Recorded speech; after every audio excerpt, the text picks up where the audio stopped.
Olá, tudo bem, pessoal? Aqui não tá nada bem.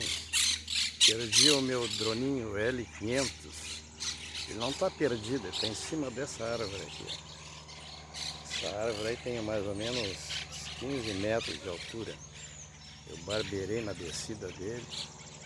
Ele não localizou o solo porque eu não deixei o tempo suficiente quando eu liguei ele. Eu levantei voo e subi ele. No retorno, no RPH, ele passou por cima dessa árvore e eu tentei buscar ele de volta. Aí abaixei ele uns 13 metros para trazer ele de volta e não foi suficiente para ele passar por cima da árvore. Agora ele está aí, ó, já faz 2 dias, está lá em cima. Né? E novamente hoje aqui, ele continua lá. Já deu um vendaval, balanceou a árvore, mas ele não desceu. Infelizmente, terceiro drone que eu perco. O último voo do L500.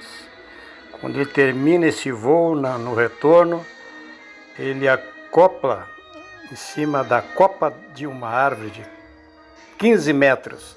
E lá ele está até hoje.